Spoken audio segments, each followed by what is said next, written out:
Galeri Salafi Sendang Mulyo.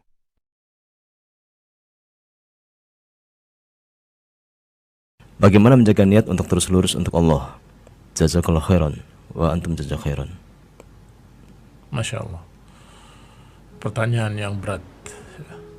Karena Imam Ahmad rahimahullah sendiri berkata, yang paling sulit bagiku adalah menjaga niat. Setiap aku berusaha untuk meluruskan niat, tiba-tiba datang fitnah berikutnya. Ini barakallahu fikum, sehingga kalau bicara teori, maka sudah ada dalam Quran dan Sunnah bagaimana menjaga niat terus untuk lurus pada Allah SWT, bahwa kita harus meyakini bahwa kita ini milik Allah, ciptaan Allah, kita hamba Allah, maka selayaknya kita beribadah pada Allah. Kemudian kita juga harus meyakini tentang rububiyah Allah subhanahu wa ta'ala.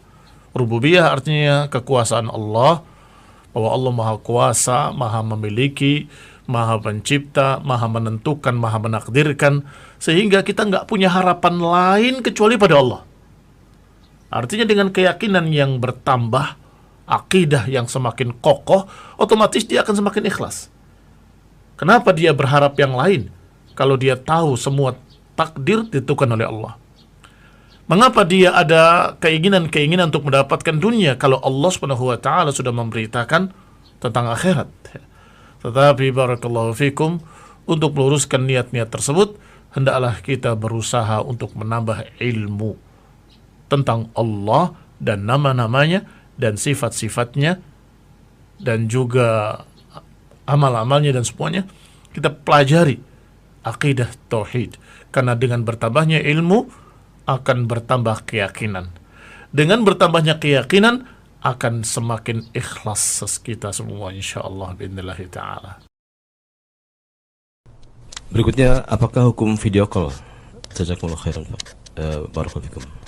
Baik.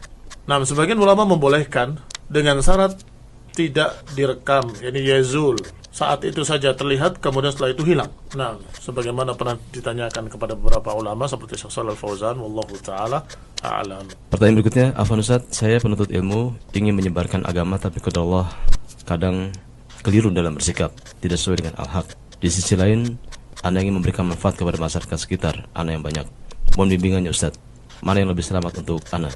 Nah, wahai para pencari ilmu, tugas kalian adalah mencari ilmu, dan itu tugas utama. Kalau ada orang lain yang lebih berilmu di tempatmu, di sekitarmu, menyampaikan ilmu, walhamdulillah, kamu bersyukur pada Allah dan teruskan talabul ilmu. Jangan terburu-buru ingin menyampaikan atau ingin menjadi ustadz atau ingin ceramah. Jangan. Belajar sampai terpaksa harus ngajar. Jadi saya katakan terpaksa karena sudah tidak ada orang lain yang lebih berilmu dari kamu, maka kamu harus ngajar. Atau kurang orang yang berilmu di saat itu, sehingga biasanya orang berilmu itu barakallahu fikum seperti matahari. Ketika matahari terbenam, mulai terlihat berkilauan di langit bintang-bintang. Demikian pula seorang berilmu di tempat kamu, ketika dia sudah tidak bisa lagi mengajar karena satu hal atau wafat atau lainnya, maka niscaya murid-muridnya akan berkilauan seperti bintang-bintang, akan terlihat. Tapi ketika ada matahari nggak terlihat mereka. Itu satu. Yang kedua, memang kalau kita menyampaikan ilmu kepada orang lain, harus memiliki adab-adab dalam menyampaikan ilmu. Dan itu diantaranya disebutkan atau dirincikan dengan ringkas satu persatu oleh Syekh bin Baz dalam Akhlaqud Da'iyah, akhlak para da'i.